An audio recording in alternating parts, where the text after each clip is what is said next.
Welcome to the Mindset for Runners podcast, helping you to access and unlock your true potential as an athlete.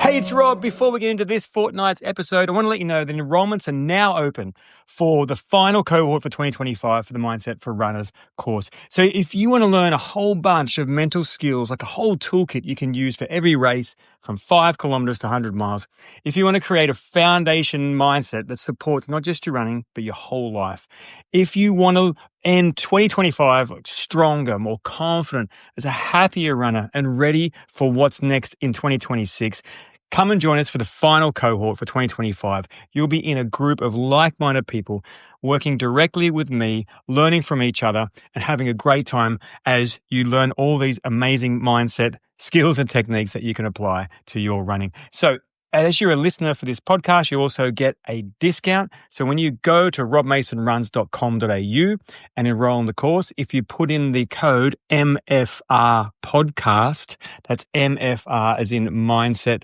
for Runners podcast, you will get 10% off the price of the course. So go to robmasonruns.com.au and join us for the final cohort for 2025. Hey, it's Rob. Welcome to this episode of the podcast. I'm so pumped for this one. This is going to be your mental training ground, how you turn your long run into a opportunity for you to practice everything that we teach in the podcast and in the course, in our community, that you can take on your next run and really make it a practical and efficient way of training yourself for your next race. We're coming into the racing season. There's so many ultras and marathons and races coming up. And so this is a really good time for you to practice what you've been learning and putting it all into your long runs as you prepare for your race. Some of the feedback we've been getting in the podcast has been really amazing. We are ramping up this podcast. We will now be releasing an episode every second Friday. So every fortnight, you'll get a new episode released to your feed. I've been doing this podcast for a long time now. I think it's the 5th year I think I'm in. And it started off as just something I'd release every few months when I got around to it. But it's grown so much and I've got so much great feedback. And thanks to everybody who's ever given feedback or who's liked it or subscribed to the feed or to share it with someone that you know. So because of that, the success is going so well. We'll be releasing it every fortnight. And if you're part of our community, you'll get input into what's happening in the podcast. So the topics that we choose, we're going to be discussing it in our community, which is a really great place for you to ask questions and, share examples of how you're using the stuff that we're learning and putting it into practice to help you become a better runner, become a faster runner, become a more happy runner, and just enjoy your running more. And so much feedback we get is that the skills we're learning in the community, in the course, and through the podcast is really transforming into people's lives, and you're taking those skills into everyday life and work. So awesome. Thanks for the feedback. Other piece of feedback we've been getting is, Rob, we want to know more about you. Now, this podcast is not about me. This podcast is about you. But if you do want to know a bit more about me, I start to share more about, my training and maybe my personal life, so you can get an idea of that I'm not just this, information dude for you to take into your running, but I'm also a human being with a life and a family and trying to balance all the things that you're trying to balance. So let's get into this episode, mental training for the long runs. Now, why is a long run such a great place to practice everything?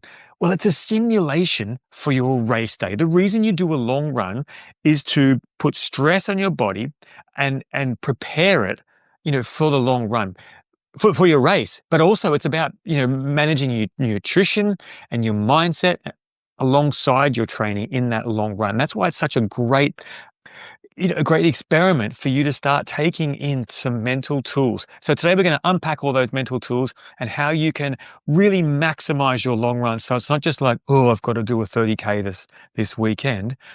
If that's you, it's, wow, I've got 30Ks. I'm going to really maximize this with my nutrition, and I'm going to really maximize it with my mindset so that I am dialed in and I can get the lessons from my long run so I don't have to make the mistakes on race day and learn for my next race. All right, so we're going to be breaking it down into a whole lot of cool things: attentional focus, how to break down your race, self-talk reps, some imagery, some mindfulness, talking about pain and discomfort and how you can manage it.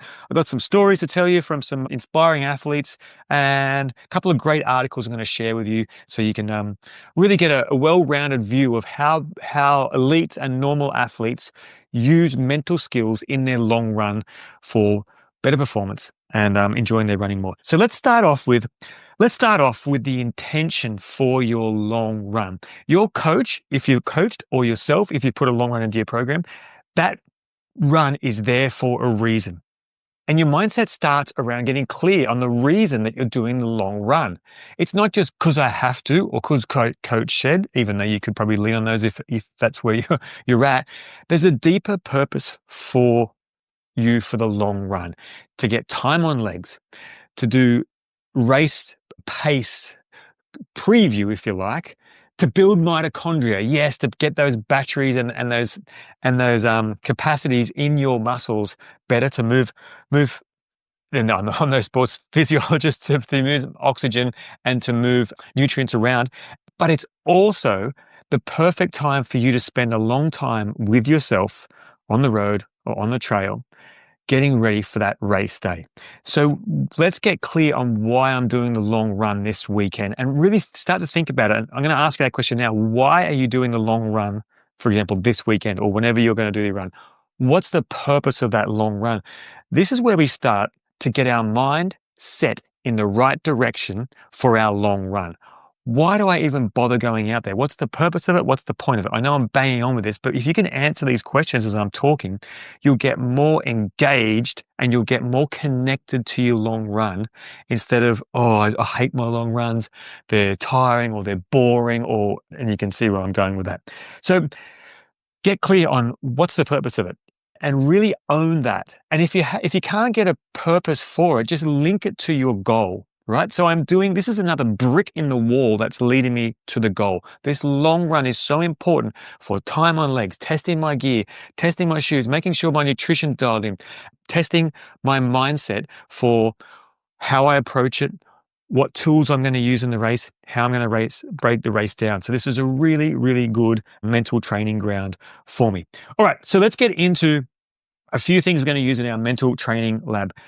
We're going to go to one of the key studies that I talk about, one of the key sports psychologists, Professor Samuel Macora from the University of Bologna. I mention him so often because of the link that his research has between mental skills training and perception of effort, or rate of perceived exertion, if you like.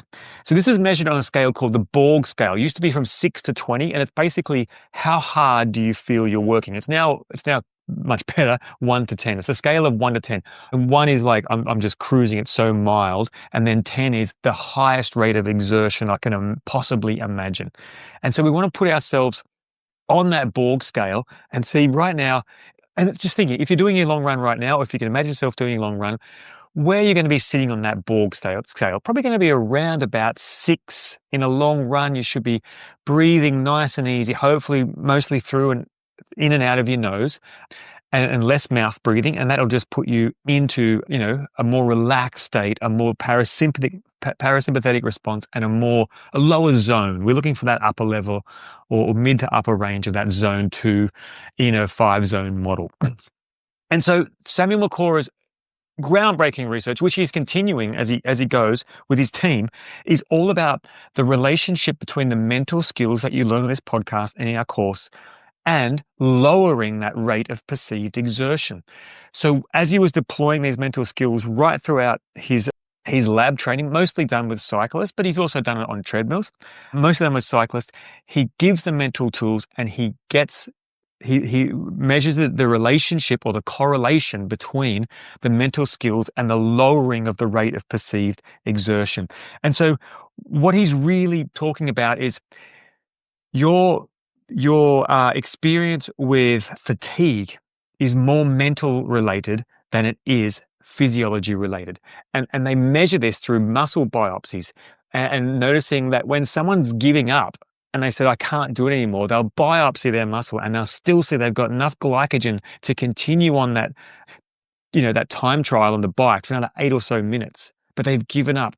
And Macora's whole biological model, psychobiological model, is around your mental fatigue will stop you before your physical fatigue. So now how do we lower the mental fatigue? We use mental skills. So there's a little intro for you. So a few of the ways that he does that, and we're going to talk about many different ones in this podcast. So if you've got notes, if not, and always my caveat is, if this works for you, awesome. If you don't relate to it, I still encourage you to try it, but ditch it and just go with the next one. I'm going to share so much stuff with you that I want to make sure it's practical and useful for you.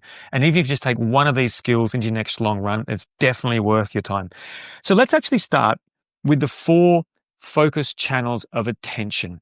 So this comes from a very old model, the Deffer's model of attentional focus. There's 4 channels. So the analogy is you've got a remote control as you're running, just as in remote control for a TV, and you've got 4 channels you can switch through. The 4 channels are like a quadrant: internal, external on one scale, broad, narrow on the other. You would have heard me talk about these before. So internal, external, broad, narrow. So think of it as a quadrant. You can have internal broad, internal narrow. You can have external broad and external narrow. And your job on your next run is to become aware of how you can change the channel using your remote and noticing where your rate of perceived exertion sits when you change into a different channel. For example, if I'm internal broad, I'm focusing internally in my body, and I might be noticing how I'm generally feeling, right? That could be the internal broad, right? And then I might tune into areas of my body that are tight, or that I've got pain, or that I just notice hot, or I'm feeling what I'm feeling. That's a general internal broad. Internal narrow would be I'm focusing on the tension in my left shoulder, or in the way that my right foot is landing on the ground, and my right, the first metatarsal, the way that I'm leaving the ground off that first metatarsal. Right, we go to external. External broad is we're taking in the horizon, we're taking in the landscape, and soaking it all up with a big, using our peripheral vision to see as wide as we can, like a big panorama. And external narrow would be I'm picking a tree, or I'm picking a car, or I'm picking something in the distance to focus on one specific point.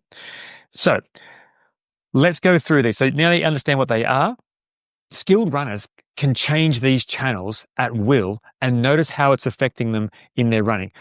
One of the great examples, Dina Carster, right, the amazing Olympic marathoner. So one of her external cues to get her out of her internal focus on pain and everything was eyes up, see the horizon. This helped her recenter when negative thoughts started to pull her inwards into her body. We're going to talk more about pain and the relationship that Australian coach Grant Giles has taught us on this podcast in an interview. But for now, let's stay with these 4 channels so you understand.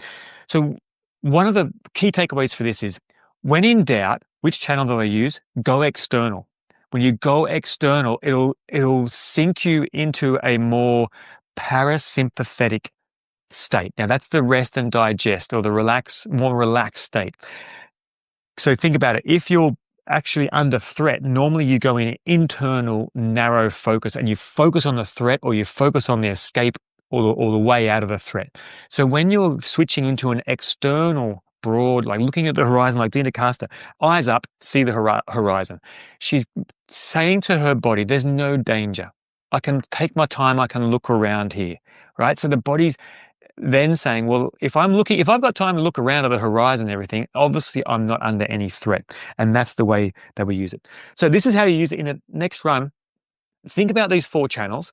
You will have a preferred channel that you organically go to that you're probably not aware of, or maybe you are now that we've worked through them. But practice cycling through them.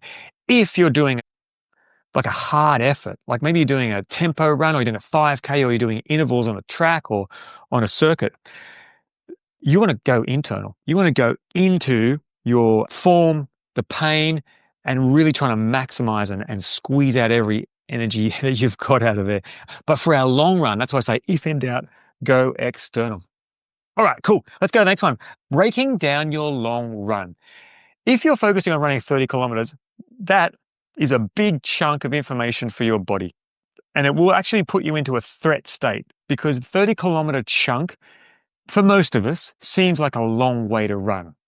And that can start to bring up anxiety or can bring up doubt and all of the negative emotions that we really are trying not to avoid, but trying to manage and cope with as we go. So the way that we do that is to break our long run down. And let's stay with a 30K run. Let's just say that's your long run for your ultra or for your marathon coming up. I want you to break that down in the same way that you would break your race down. For example, are you going to break it down into time, like chunks of time? Like I'm just going to focus on 30 minutes at a time, or 20 minutes at a time, or maybe even 15 minutes, or maybe an hour at a time, for example. Are you going to focus on chunking that race down into distance? So kilometers. I'm just going to run 5 kilometers at a time. Some people love to break their race down into park runs. It's a marathon. It's 8 and a little bit park runs. So I'm just going to break it down into those. Yeah, that's the way you could break it down. Or you might break it down to 10Ks, or you might break it down into half marathons or whatever. Landmarks is another way to do it. Let's say you're doing a trail ultra and you know that you're running. Let's choose a race. Let's choose it in the Victorian Alps. You're running from Harrietville to the top of Mount Feathertop. You know you've got a 12-kilometer climb ahead of you, and you're just going to chunk it down, and all you're going to focus on is that 12-kilometer run up Bungalow Spur, right? You're not going to think about anything else in the race, just the chunk of race that you're in. You might be thinking, oh, but I've still got, after that 12K, I've still got another 80 kilometers, for example. But we want to avoid thinking about that bigger chunk and just focus on the leg we have. So there's a few different ways you can chunk it down. Time, distance, landmarks. You might have other ways of doing it. They're the main ways. But I want you to break down your next long run in the same way you could break down your next race, just to practice. And you can set your watch if it's time bound. You can set it for 15 minutes or 30 minutes. It's a good reminder for your nutrition to take in, or you might be changing your pace to I'm doing 30 minutes easy, then I'm going to do 30 minutes medium, and then I'm going to do 30 minutes hard. That might be one of your long runs. Or you might be doing a 30-minute run and then a 5-minute walk, for example. It's just a way that you could chunk it down. So you can put it into your watch so it beeps to remind you, so you don't have to consciously think about, oh, and where am I at on my next park run? But your watch has got it for you. So break that race down, link it to these mindset lessons that we're doing, and also to nutrition. So that might look like, for the first 5K, I'm just going to work on my intentional focus. I'm going to use the DEFA's model, and I'm just going to be working through internal broad, internal narrow, external broad, external narrow. The second 5Ks, I'm going to work on the next one, which could be my self-talk reps. And I'm just going to practice my self-talk and see which one lowers my rate of perceived exertion or increases my belief and my confidence in that I can do this. And that's the way I want you to do your long run. Okay, let's move on. So as I said, let's go to self-talk reps. Quick revision on self-talk. Motivational is one type. You've got this. You can do this. You're smashing this. Look at you go. You're amazing. Instructional is another one.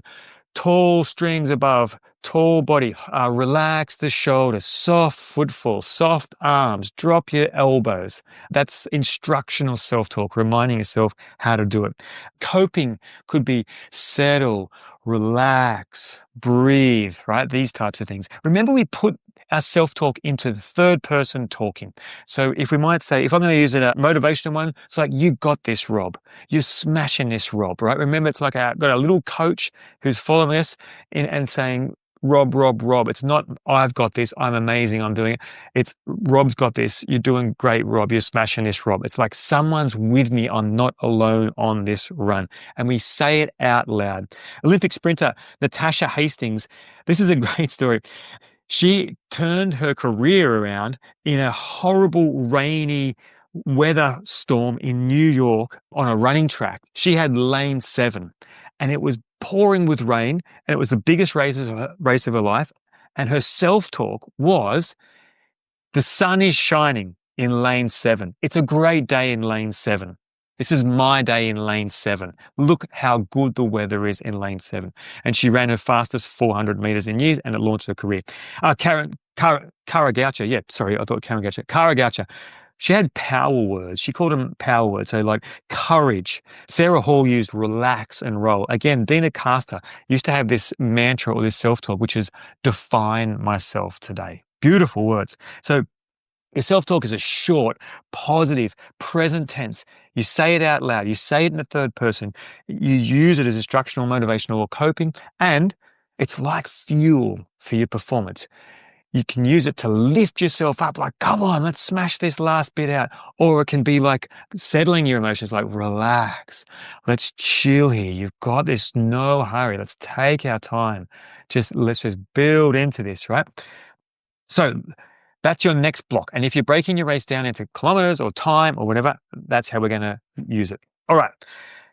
We're going to go into imagery next. Okay. Visualization imagery is so powerful. And can you do it in your next long run? Absolutely. You can do it while you are training. It doesn't have to be when you're sitting still in a quiet room, because that's another thing you have to do, although it is really good if you can do it first thing in the morning and last thing at night. But let's use it in our run so you can practice it. Couple of stories. Usain Bolt he said he used to visualize every single race before he did it. One of the quotes he said was, funnily enough, I used to visualize every race before I ran. I would imagine the track and think about how I would run it. Muhammad Ali used to use visualization. He said, I used to visualize the mat and the opponents and all of the moves I wanted to use. Perhaps an even more detailed one I found was Brazilian footballer Ronaldinho back in 2003 said this. In an interview I found, he said, when I train, one of the things I concentrate on is creating a mental picture of how best to deliver the ball to a teammate. He was a playmaker, right? Ronaldinho was a playmaker. He'd get the ball and he'd push it forward to the strikers, preferably leaving him alone in front of the rival goalkeeper. So he'd imagine himself doing this amazing through ball and having the striker just one-on-one with the goalie. So he said, what I do always before a game, always, every night and every day, is I try to think up things, imagine plays, which no one else will have thought of. And to do so, always bearing in mind the particular strength of each teammate to who I'm passing the ball. So think of the detail he's got here.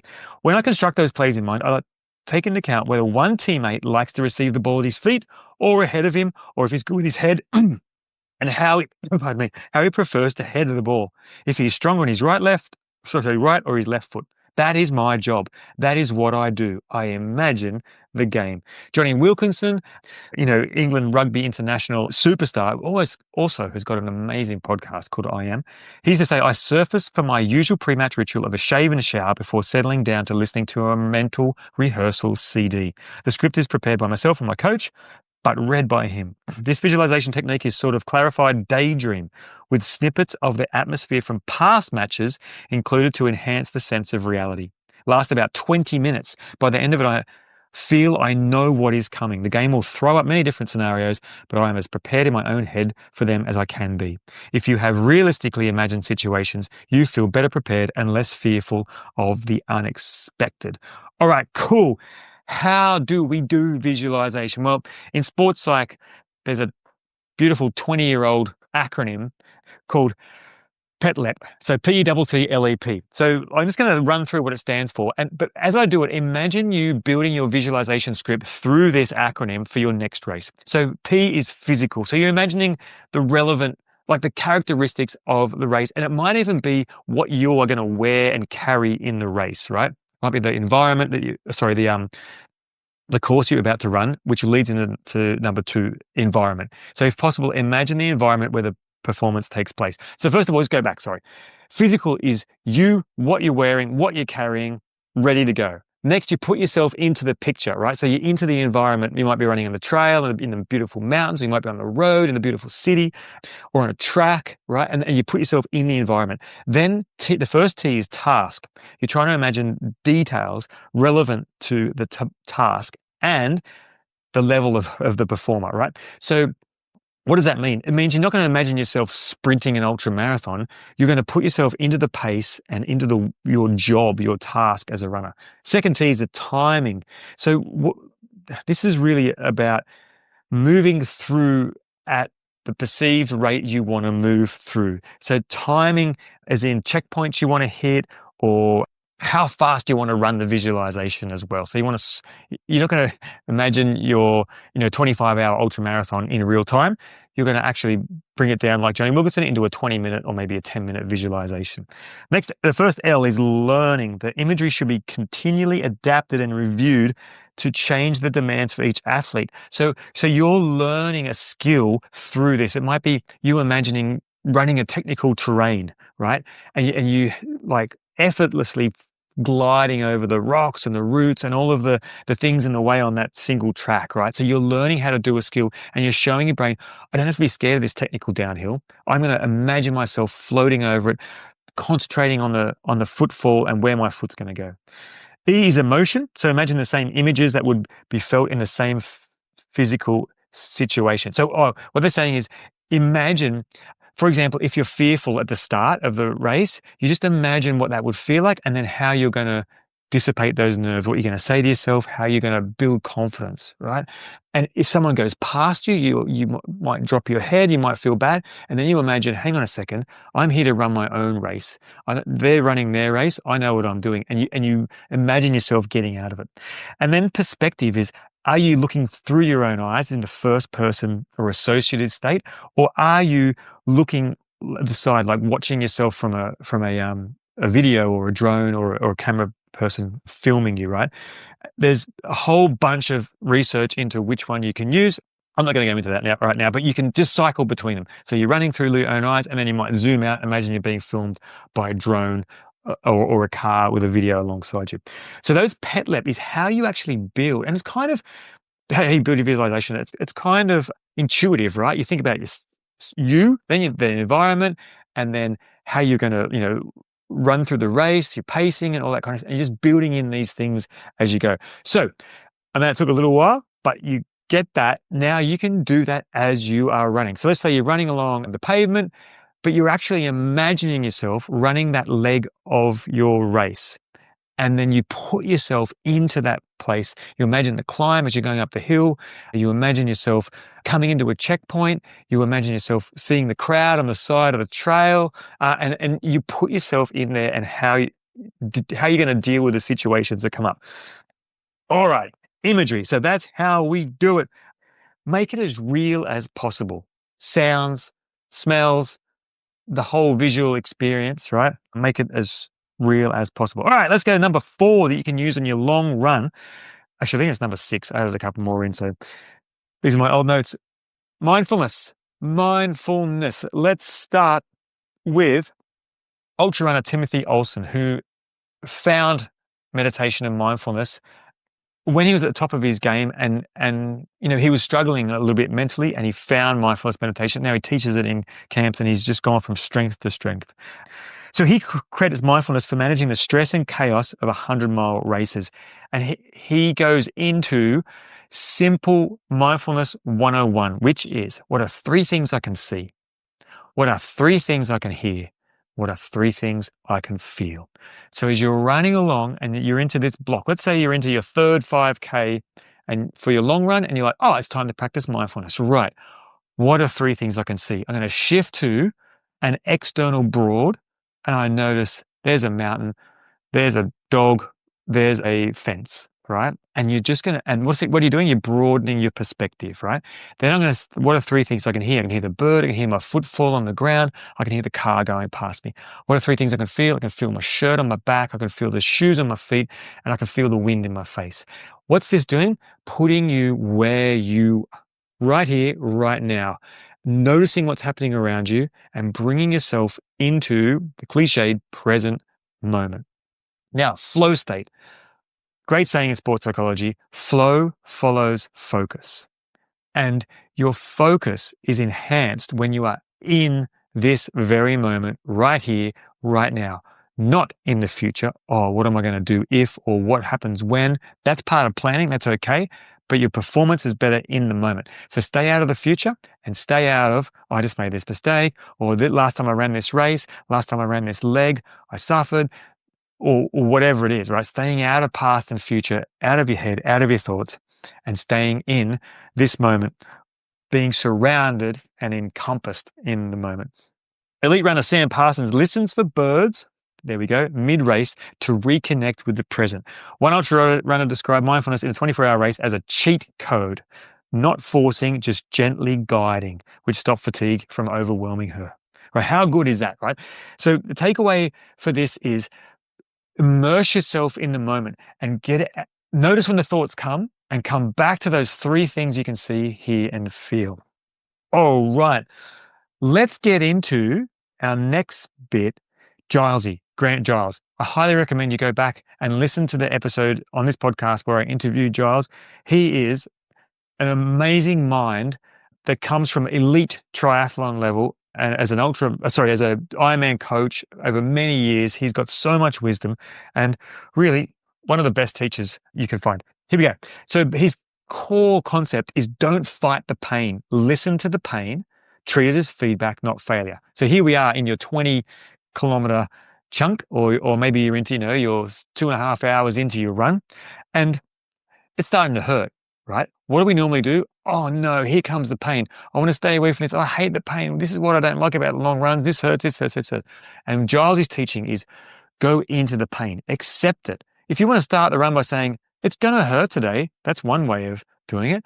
You can do that, or you can accept it when it comes up. And acceptance sounds like, of course it's going to hurt. What did I expect? I'm going to run 25 kilometers. There's going to be some pain. And then he says you lean into it. You don't run away from it. You lean into the pain. And what does that mean? It's getting curious. Getting curious. Where is the pain really? Oh, my whole body's on fire. Well, is it really? Let's see if we can really notice. Actually, it's not my whole body. It's just my quads. My quads are screaming. I've been doing a lot of elevation up and down and my quads are screaming. Okay, well, whereabouts in my quads? Oh, it's right down in my knee. Okay. And is it both legs or is it just one leg? And getting really clear on that, right? So Giles starts every session. He primes athletes with these three questions. What am I here to do? Back to our intention setting, or why am I here? Why does this matter? What a great question to ask yourself. And how will I meet discomfort? Now, if you're already decided how you're going to meet discomfort, this is when you start to pull it out. So here comes the pain. Oh, I've already decided I'm going to get curious in this pain today. I'm going to really focus on where it is. Give it a shape. Is it a round circle? Is it a triangle? Is it a stabbing knife in my thigh? And really go into it.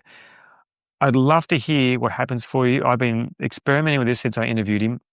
My word for this would be dissolves. My pain dissolves when I go into it. And if I avoid it, or if I try and dissociate from it, like put music on or pretend it's not there or whatever, it seems to get sharper and hurt more. That's just my experience.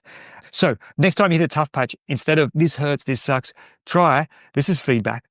I'm staying curious here. Yeah. I love Giles' teaching. It's so good. Here's other questions. What am I learning from this pain? And then if the negative thoughts come, then I'm going to change something. I'm going to shift to a tall posture. I'm going to go back to my self-talk and go start breathing in my nose. Ultramarathon Man, Dean Canazes, a book that started a lot of people running ultramarathons back in the late 2000, like 2008, 2009. He once said, I love this, if it didn't hurt, you didn't push hard enough, right? So, and what are we building here? We're building, that's what we're here for. That's what our running is for, to test us.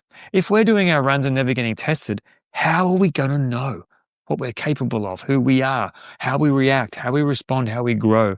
Yeah. So if it doesn't hurt, you didn't push hard enough. Kano also backs it up with run with your heart. And it's so simple, so similar to what Giles says about pain plus purpose, right? Yes, it's hurting, and that's what I'm here for. I'm here to run with my heart. All right, takeaway cue. Discomfort isn't the enemy, right? It's my training partner. Let's go together. All right, so we've covered quite a lot today. I'm going to leave it there for content. I'm going to share something I heard Tom Evans. Tom Evans recently won the men's race in UTMB, Australian Mont Blanc. I'm going to share a couple of stories from him, and also, I'll share from him first. Self-praise. So Tom was talking about everything he did in that race was so intentional. He said, I took my jacket on and off 20 times, but every time I put my jacket on and off, I knew why I was putting it on. And I know it sounds weird, but it's like, you didn't just put it on because other runners were putting it on, or because, He said, I'm putting this on to look after myself, and I'm taking it off because it's now warm, and running with it is detrimental. So he was really intentional. I'm taking this fuel in to fuel my body. I know I need this amount of carbs and hydration, and I'm fueling my body. So imagine if you said to yourself, every time you put your gel in your mouth or whatever, it's like, I'm fueling my body. It's like you're really connected to what you're doing. He said he ran his whole race like that. Fascinating for me, even though it sounds so simple. But one of the things he really mentioned was self-praise and looking after yourself. So he was really focusing on his self-talk and telling himself how well he was doing, how smart he was being when he was putting on his jacket because it was cold, when he was taking his nutrition, when he was stopping and walking up major climbs, when he was using his poles. He used his poles a lot, even on the downhills, right? And he was saying to himself, this is so smart, Tom. Like you're really being clever here. This goes back again to another interview I had with Brett Cannellan on this, Brett Cannellan on this podcast. Highly recommend going back to listen to that as well. And we talked about pride and that self-pride. And Tom Evans really encompassed this in his interview. He was championing himself as he was running that race. He was his own cheerleader, and he was telling himself, like how well he was doing and how clever he was being and how smart his race was because of his preparation, his execution. So yeah, go Tom Evans. I'm going to keep going because I've got a few more minutes to go. One of my favorite runners, Beth Pascal, the UK runner, who is just amazing. Won Western States 100-mile, led from start to finish in 2021. She just recently set the Bob Graham round record in the UK. She's won Canyons 100K, Ultra Trail Cape Town. Like, she is such a legend and such a great human being. So part of a great interview I found with her, one of her tips you can take in your next long run: why are you doing the race, right? Now, I know this is cliche. She even says it, this is cliche, but why do you want to get to the finish line of your long run? And really tuning into that, asking yourself as you're going, even if it's starting to hurt. Beth said she starts to think about everyone who's helped her to get to the start line, everyone who's made sacrifices. And she said that boosts her and keeps her going. You can do that in your long run. Remind you that you're never alone, that people have got your back, right? And it's not an individual sport that you're doing. She talks about the importance of eating during those races and long runs. And she's saying usually when something goes wrong, it's because of your nutrition. And I love that, because so often we forget about the importance of nutrition and try and troubleshoot other ways. She also talks about chunking the race down, which is so important. And one of her key lessons is being adaptable. It's often said that the first half of an ultra is run with your legs and the second half is run with your mind or your heart. And she really echoes this and says, be adaptable, right? It's not about this is how the race is going to be. It's like, how can I roll with what's happening out there today? One of her core beliefs when she's running a long run or a long race, it will get better. And in brackets, she's got eventually, right? So she says we have a tendency to extrapolate. If I feel this bad at 20 miles, I'm going to feel twice as bad after 40 miles. I bet you've thought that before. I know I have, and I hear lots of people say it to me. And she says that ultra running doesn't work like that. There will be tough periods for sure, but an ultra marathon is usually a roller coaster of ups and downs. The tough periods are more often than not followed by easier miles. Remember, it never always gets worse. See if you can work that one out. One of her key takeaways for long runs, long races is to smile. And she just says this is one of her go-tos. Smile to herself, smile that she's grateful for being there and to the people around her. And she says, well, she described it as it's a performance enhancer. All right, so let's recap what we've done today so you can take it into your next long run and really start to work on this stuff. So we've covered stuff from Grant Giles, about going into the pain, being curious.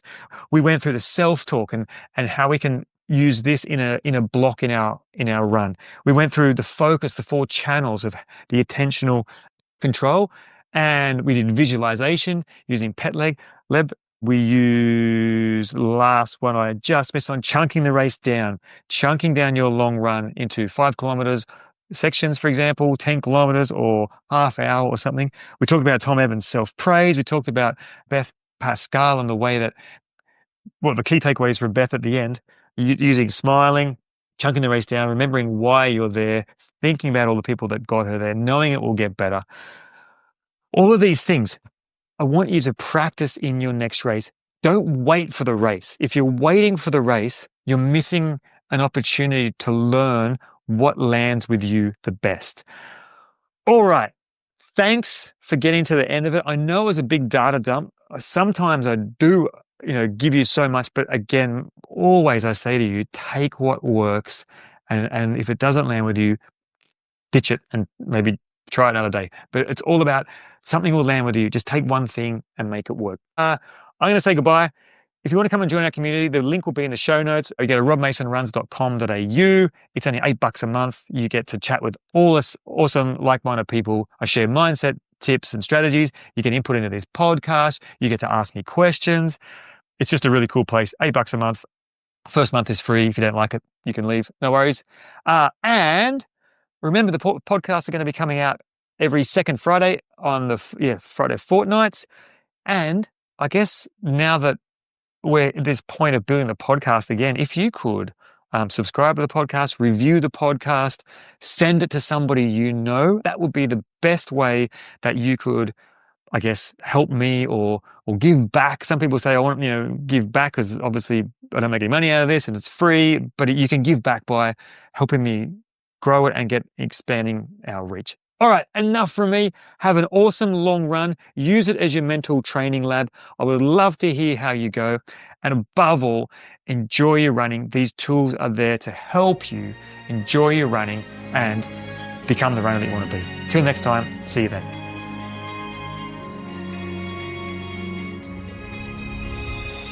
Thanks for listening to the Mindset for Runners podcast. I hope you got something practical and useful out of this podcast, or something inspiring to help you get out for your next run.